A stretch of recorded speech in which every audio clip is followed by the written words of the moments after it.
Hey everybody, this is Asher. Today we're playing some Hearthstone. We're going to be doing some ladder climbing. Something that I haven't done as much this season yet, mainly because schedule's not allowed for it, but got a little bit of time today, so we'll see. We may do one deck, we may do two decks. It just kind of depends on if we get on a roll, we'll keep going. I'm starting off with Dragon Temple Ward because I did get a question about that on my YouTube channel, which is Asher Games as well. I'm running a list that does not run Onyxia. There's a lot of lists out there that have Onyxia and cut Malcrook for it. But I'm still doing the Deathwing Malcrook list. It only runs one Fairy Dragon. But one of the things that I've really had to wrap my head around with playing this deck, because you probably, if you paid attention, have heard me mention it a few times before, that this deck is not the easiest thing to play. And if you play it like Tempo Warrior and play for value in tempo all game, you're going to have a bad time. So you can see that I very, very casually have played up to rank 11 so far. Interestingly enough, most of my climbing has been done on the back of Reno decks and controlled decks, mainly farming some of the dragon lists that are out there. But I've had a few times where like I've gotten on some pretty hard streaks and been able to go forward with that. So the plan today is, if we do not get this deck to work, I said previously that I wanted to try and use a few different decks. Unfortunately, Druid is not an awesome matchup for this deck, which is one reason that you do have. And maybe I should have kept the Frothing Berserker there, but I really want the Axe. This is fine too. One of the things that you see with this deck is that you are going to also see a lot of people that are playing counters to it. And I guess the first question that I have is, do I just coin now? I would be going for maximum aggression, but I have a turn 1, 2, 3. It is one of the ways, assuming this is a ramp Druid deck, to try and counteract the ramp. One of the problems is that if he has a Wrath, he's probably going to be able to use it. But you don't... I guess one of the questions is, do you keep Wrath in the mulligan or not? I do think coining this is kind of the correct, pretty aggressive play, because this is far more of an aggro deck than a tempo deck like Tempo Warrior. But you still have to maintain aggro. So there's your Wrath, and no, there's your Innervate. So what do we got? Vandal. Well, that's his entire hand, good news. Bad news for me is that he did manage to get a card draw and have Fandral in his opening hand, and both Innervates, which is something I tend to run into. So you know what? We've made him lose a lot of steam here. I think this is worth executing. And we'll just go back to square one with the Frothing Berserker.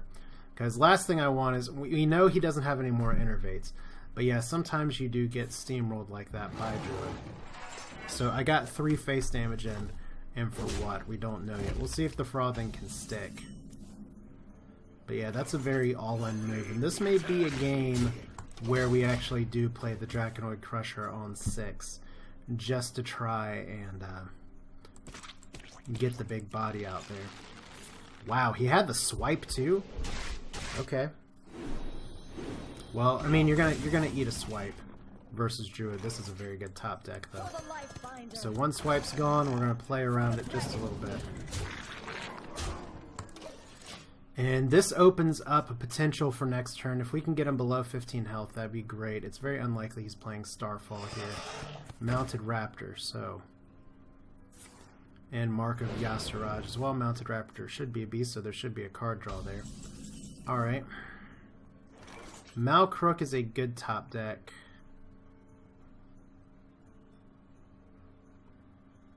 I don't really like sacrificing this little thing, but I can't... I feel like I can't leave this up when I have a very big power turn in store next turn. So let's go ahead. Attack here. We want to develop a body.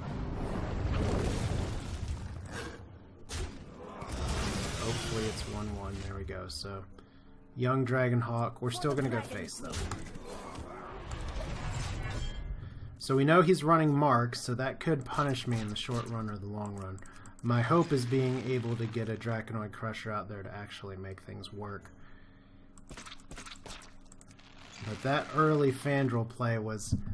First off, it's definitely a huge counter to what I was hoping to do before, but now we're going to have a 9-9 out. And hopefully we don't just get destroyed here. The one question that I have is it going to be better for me to play a Blackwing Corruptor and take this out? I think the answer is no. I think the answer is going to be... Yeah, I think the answer is going to be just go for the 6/6. We're going to hope, because we have Malcrook next turn, we don't have to worry about that as much. This challenges a lot of things. We'll have the Malcrook weapon next turn, and we may actually have a one in the bag. I just don't want to leave that little thing up if he does happen to grab a Savage Roar or two. There's not a lot I can do about the stealth guy, so... There's a Wrath. If he's cycling, that's pretty good for me. I just gotta hope for not a taunt.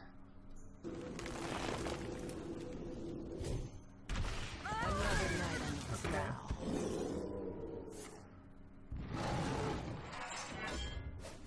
And what's the play? Alright, we need a weapon with 2 attack, or we need a dragon, so we win. See, that's where it's like the ramp is just so huge all the time. But that's where if I was playing just simple tempo warrior rules, I wouldn't have gone for that little, I would have gone for that young Dragonhawk the first time around. And I would have just messed that up. And maybe snatched defeat from the jaws of I'm way ahead.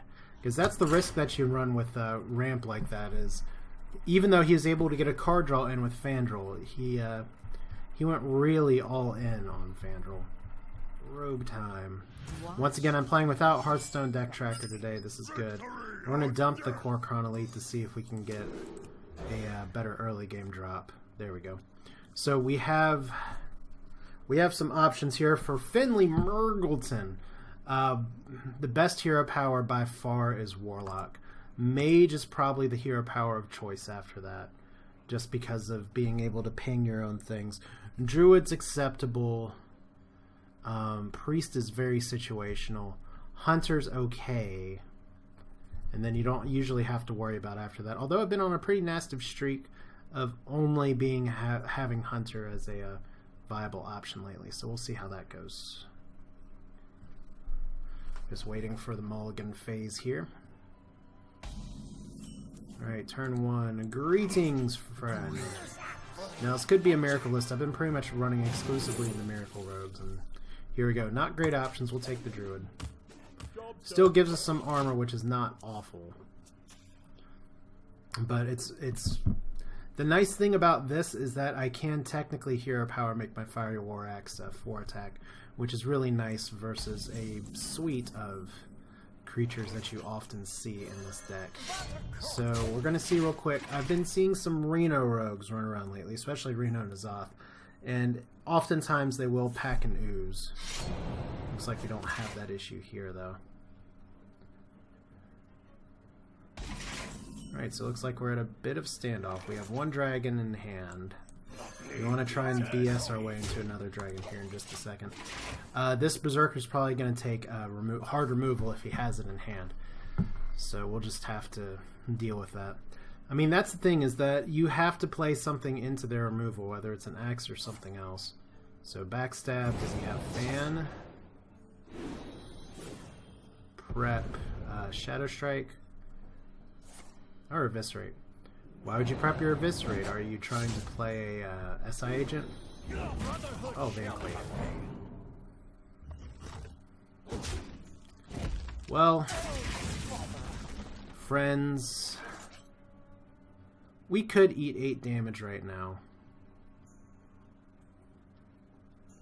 I mean, here's the thing. If I don't eat the 8 damage, it's very possible that he just saps my dragon next turn. But if we do it now, we don't have to worry about it as much later. So I'm a little sad that I don't get to develop a dragon here. But he used a lot of resources to put together a Van Cleef that inevitably didn't do much more other than eat and execute. Thank you. So Tomb Pillager, that's fine. And let's see here. I'll develop... Well... Here's the thing, is that I can develop the Drake and he goes into it. I can develop the Tomb Guardian, not the Tomb Guardian, Twilight Guardian and just attack. I can Hero Power here and not do too much else. All these moves are pretty passive, so we'll stick with the Azure Drake for now. Ravaging Ghoul is good.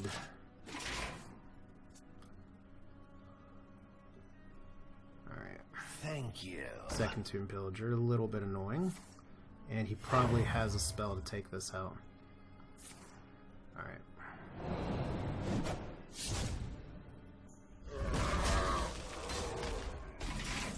Alright, so we're getting outpaced. I guess what we do here is we go ahead and slam. See what we get. Blood's alright here, but given the status of the game and he's on 2 cards, I'd rather develop a taunt here. I know it puts my life uncomfortably low, but this means I can potentially Ravaging. I'm probably not going to be playing Malcrook next turn. Hey, do you want to buy Okay, so it is an Azoth variant. The Miracle list pretty much never ever run. That's fine for me.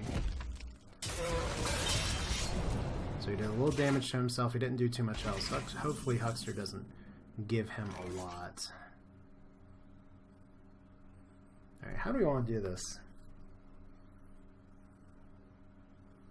I can just go ahead and take out everything. We have the Blackwing Corruptor we can save for better targets. Though the question that I always have is, what's the good play for Tempo Warrior versus what's the good play for Dragon Warrior? Because I can clear his board right now.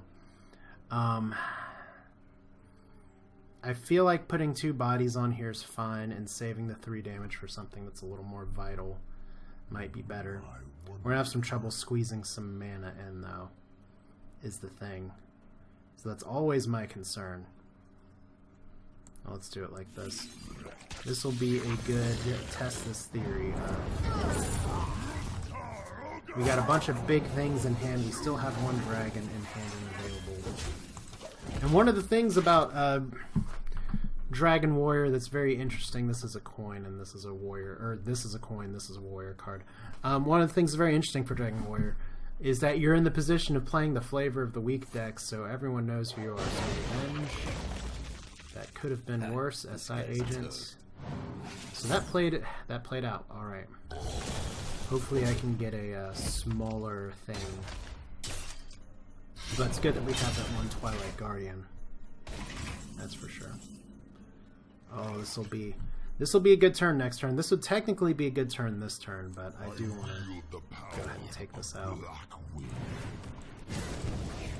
My problem is that if he's inching towards N'Zoth, he's going to have a pretty strong N'Zoth turn. I need to start finding a way to end this game. Because once again, as I've said previously, how do you beat N'Zoth? You beat N'Zoth by ending the game. Alright, hopefully he doesn't have a conceal. So it's the N'Zoth Miracle package. I don't know if anyone's been playing kind of a newer list with that. It's a list I've gotten some enjoyment out of, but I don't always know if it's like the best. He's going to be drawing through a bunch of his deck now. Ha, this guy's toast. Well, we don't have much choice but to throw a Korkron into that. So the play... First off, we're hoping for a dragon. That's a dragon. Good. So the most optimal play is very likely Korkron Twilight, because that taunt helps here. We don't really need to develop the 6/6 right now. Malcrook's just kind of sitting in our hand awkwardly here. This still seems okay. I mean, he's gotten enough card draw where he's going to have a good time. Very likely that he has the sap. My concern is that he has a Leroy burst finish here, but usually in the N'Zoth decks you can only fit so much into it.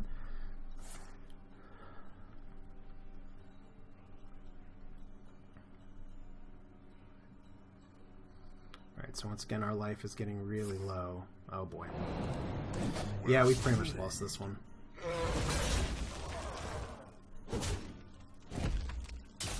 I think my only play is playing Malcrook.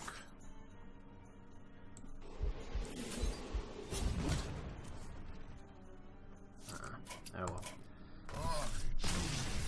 got...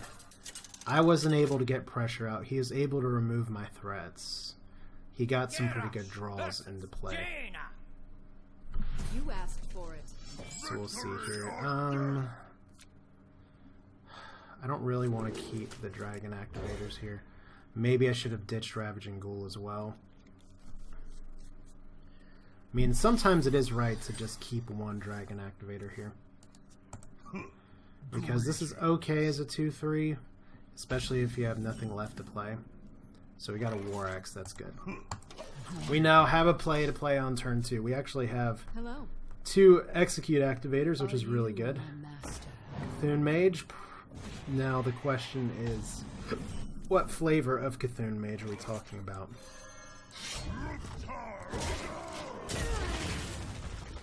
So there's the Win-X.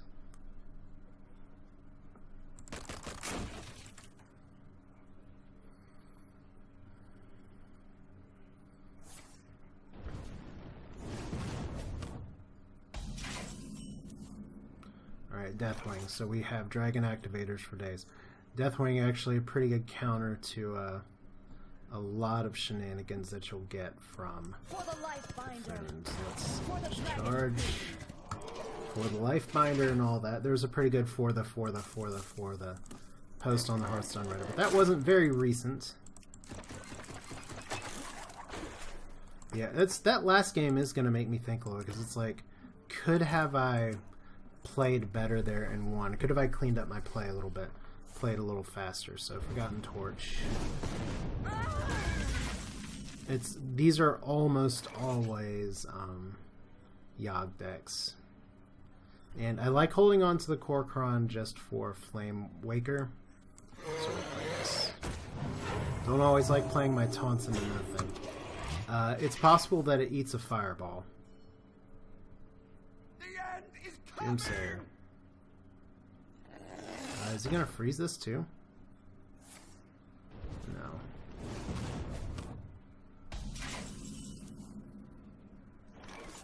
Alright, this is probably worth a Kor'kron. We could actually hold on to it, Blood to Ichor, and Weapon Up though, so that would develop this board a little bit better. I can take out this guy. What now? So this is why we have coin, right? I mean, I'm playing into a board clear a little bit here, but that he's trying to throw Doomsayer at me. Kind of elicits the same response, because I definitely don't want to lose this board, and I definitely don't want to concede a turn to him in some way, shape, or form. Right. A little annoying. Magma Rager is like the dream scenario here. Any reason not to play Ravaging Ghoul?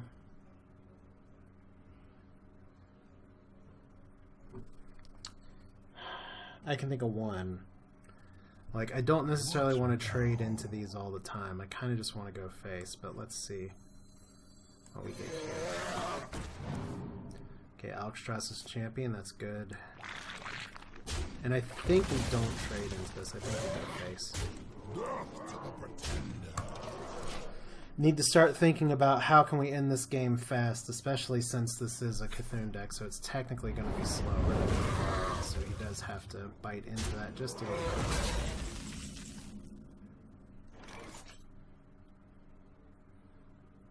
Okay, so we knew that Flame Strike was coming, so it's very good that I didn't trade it. I'd rather get the face damage in. Yeah, it seems fine for me just to play Azure Drake. I could play Kor'kron in the hopes of top decking something. Yeah, that might be better. But then again, the other move uses my mana better. For the Dragon Queen. Job's done. Alright. That's a little disappointing. Well, I mean, technically, if this still lives, I can play the Draconoid Crusher next turn. One fun thing about Cthulhu Mage, which I'm not terribly familiar with, it feels like it's a deck that you're going to have some trouble fitting Polymorph in, but I wouldn't be surprised if it was a one-off. But he's only played a Beckoner so far. He's either missed his Cthulhu draw. Actually, I don't even think he's played any card draw cards.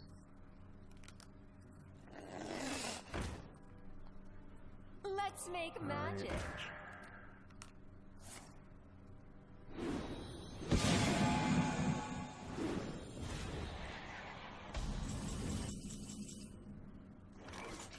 Okay, I don't feel like I can really leave that up. Where are we at? We're at 9 attack Cthulhu right now. Like, one of the downsides that we have here is that I can get a big crusher, but what do I have to show for it? I'm not really huge on controlling here. We have Deathwing as a backup plan. Let's make him clear this.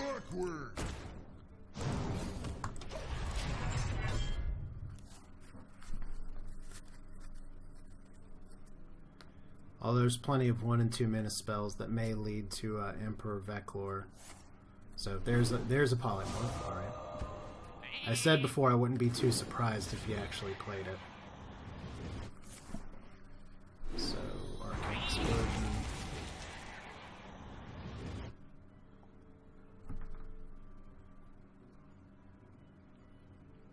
Okay.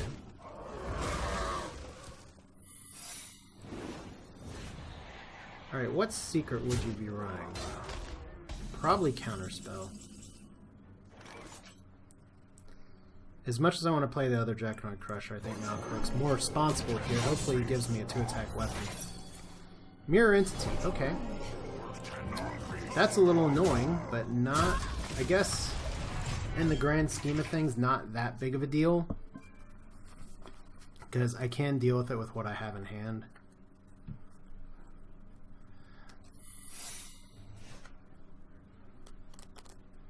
I guess we're going to see real quick if this is a Ringo deck, right?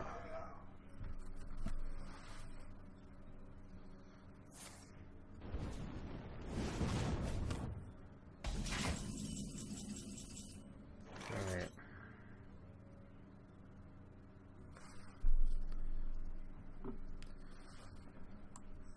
We'll test this way.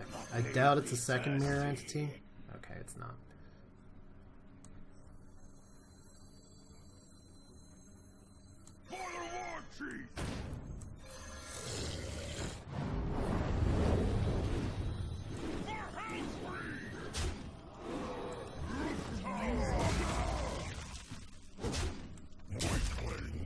To vaporize. Alright. Didn't check to see if the mirror entity was created by Kabbalist Tome. But still, it's a small loss. Cthulhu, Disciple, Cthulhu.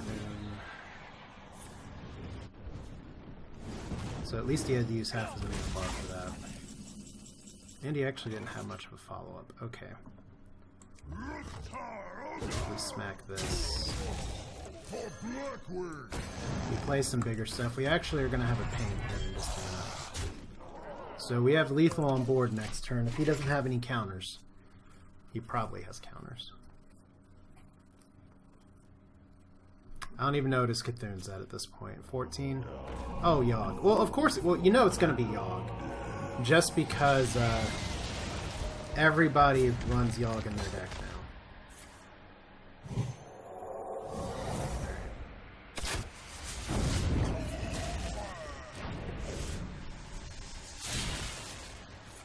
I mean, what's the complaint that you constantly see about Yogg decks?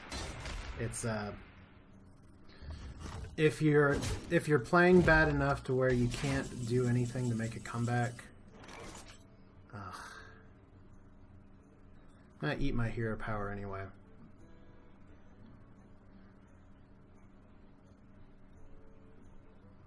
I guess I want the ping. I feel like Deathwing is a better thing to throw out there in case he has Cthulhu, but if he has Cthulhu, I'm kind of dead. So let's do this. This feels really dumb. But Yogg's put me in a bad spot. He's gotten 2 board clears on me so far. And that's what I was saying before. That Dragon Warrior has been humorously inconsistent for me.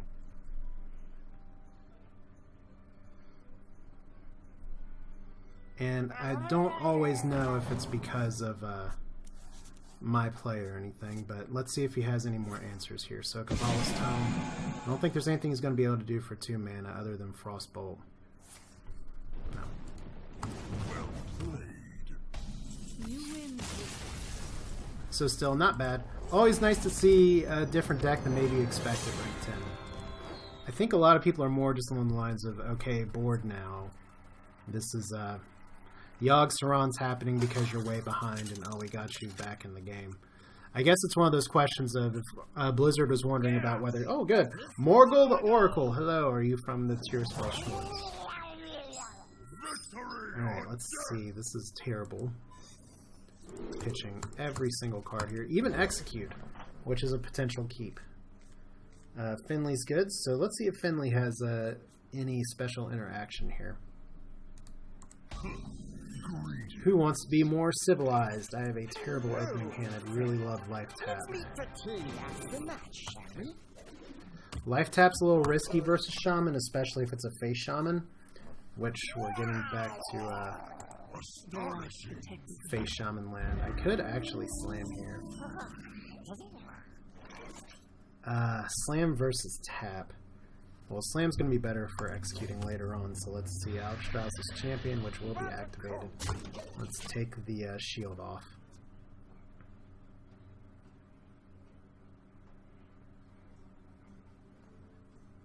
Alright, so we got 2 dragons in hand. We have a Slam Execute if necessary for Flame Wreath Faceless. The card who shall not be named. We are officially facing face. Which unfortunately means we gotta play a little control-y here. For the Life Binder.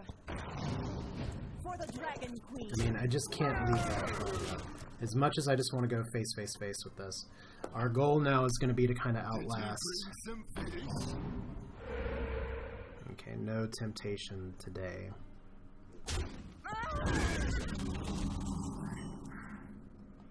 Like right now, it's really interesting that we haven't put any pressure on each other. But, I mean, on the other hand, because I have Life Tap, if he can't put pressure on me, we're going to be in a slightly better shape. So is that it's a Rockbiter weapon, or it's okay, it's Rockbiter, or it's Totemic Might, or Primal Fury, or whatever. Alright, anything else? Huh. That's cute.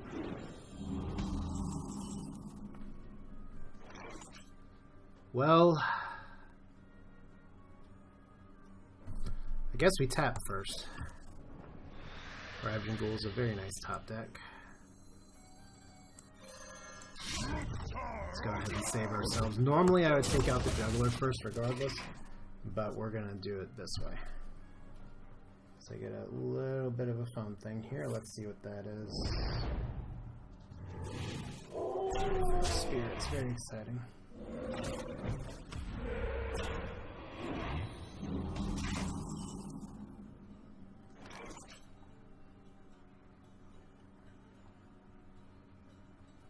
Alright. So probably be the last game though, unfortunately.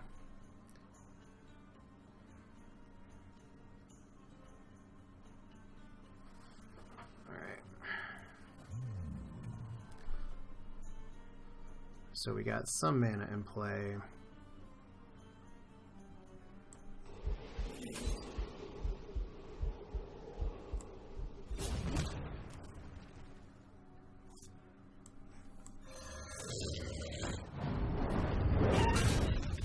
Alright, 1 tempo execute. We've got a lot of crap in hand, whereas he doesn't.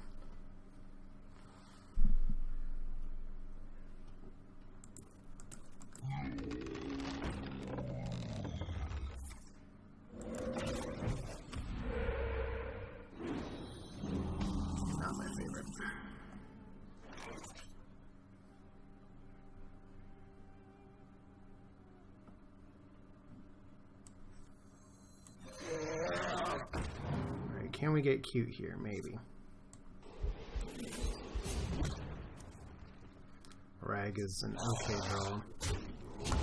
Like, we're really ahead in our card count just because we have the life tap.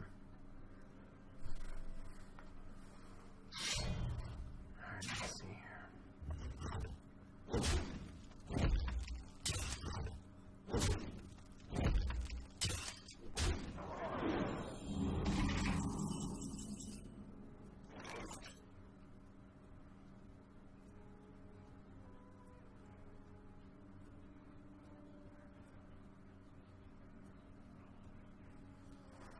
Okay. How do we best want to do this? We're at 12 right now, so that's not good.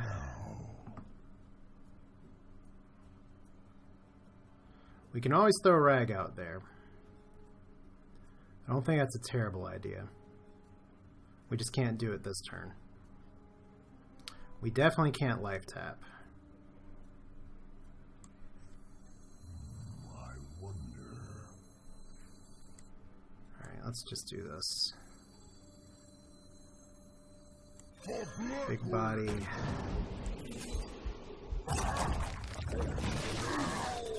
Take out the totems. He's already used one. He's already used one thing, so we'll see if we can dodge it twice now. All right. And this is where it gets a little dicey if you're actually going to life tap a lot, because right now he can kill us very fast. Fiery War Axe is okay here. It doesn't really get us to our win state a lot faster.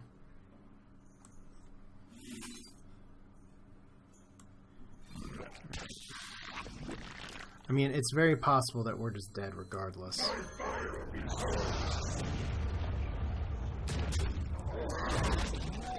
Because right now, I don't have a lot of life, and I don't have a lot of taunts. So, did I survive? I might not survive.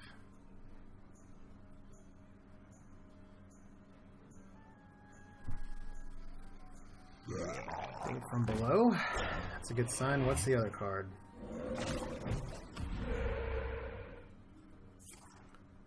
Oh, wow.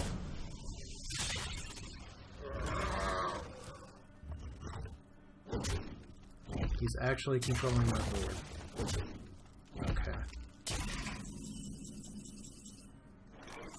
Do I just have outright lethal here?